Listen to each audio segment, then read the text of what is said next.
so much attention focused on those specific sectors that you mentioned, not only in the investment community, but frankly in people, the media and the general populace, that all these other entrepreneurs who are in other spaces are maybe getting starved a bit for capital? John?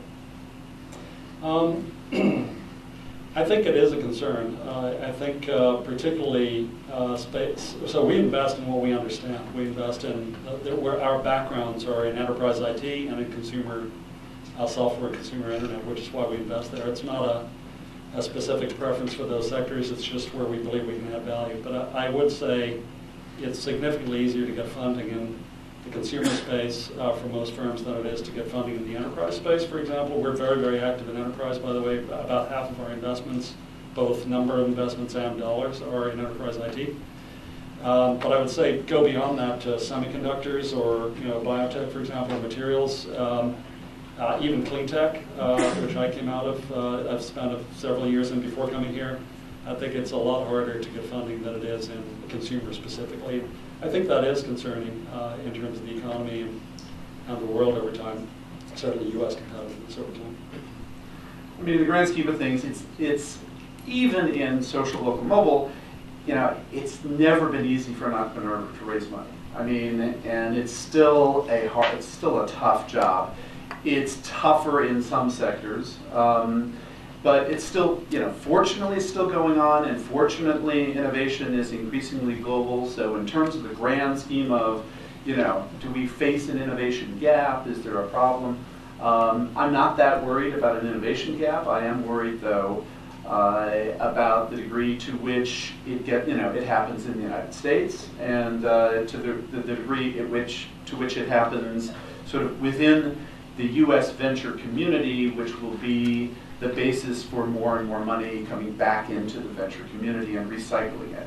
So, success in the U.S. venture community is in all of our interests, even if you're coming from Denmark or France or New Zealand, because it is the primary source of funds for venture globally. And so it's, the more success we can have, the better, and I worry that by distributing too much of the success into too few pockets, long term, we might starve out some sectors that we wish we hadn't. Another model that has sprung up in a way that was around a decade or so ago, but has now been refined and is hotter than it even was back then, is this whole notion of incubators or accelerators. Y Combinator being the one that sort of leapt to the forefront. 500 startups, what Dave McClure is doing here in town. Ad infinitum, it seems like every time I turn around there's a new one. I wrote about one 2 weeks ago that's just focusing on clean tech. There's one that's just focusing on healthcare plays. Does that work? I mean, can you build startups on an assembly line, basically? I mean, obviously the idea back then, and I think now too, is look, you come and start the company, and we'll give you the stuff that you need in terms of the tools to make it happen, and you won't have to worry about finding an admin or paying the lights and these kinds of things. It seems that every single one of them has a different model in terms of what percentage of your company they're going to take and how much of money they're going to give you. And John, you're smiling, so you obviously have thoughts about it. So why don't I shut up and tell me what you think? I don't know. I think certainly there are functions I think that can be very valuable to a startup entrepreneur.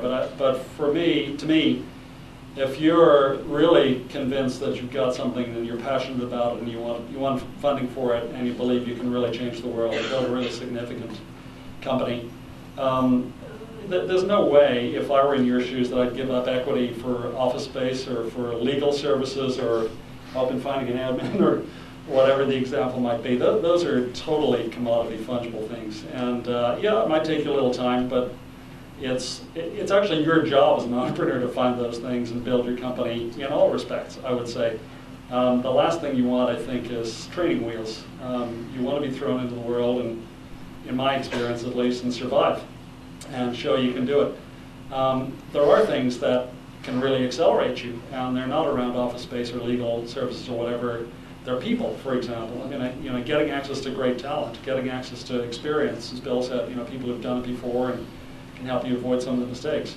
people who can give you connections, people who can help you build enterprise sales force if you're an enterprise software company, for example, and so on. Those are things that incubators, I think, typically won't give you as much of, or it's harder for them to do in many cases.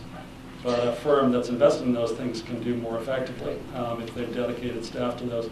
I wouldn't by any means, though, I'm not in any way writing off Y Incubator or any Y Combinator or any of the other incubators. They do provide some valuable functions in terms of experience and access to like-minded people, and the ability to work with other entrepreneurs and share experiences. But I would say if you're really trading off equity for anything, you really got to think about that hard. And if you're building a dependence on a firm or an incubator or anything else for things that you really should be building as core capabilities in your own company, you should think hard about that as well, because it's only going to hurt you over time. What are your thoughts? Yeah, well, as my partner Guy Kawasaki likes to say, let 1,000 flowers bloom. Actually, that was Chairman Mao who said that, but Guy takes credit for it. But you know, I mean, supply and demand. There are a lot of different models. You know, some are better than others.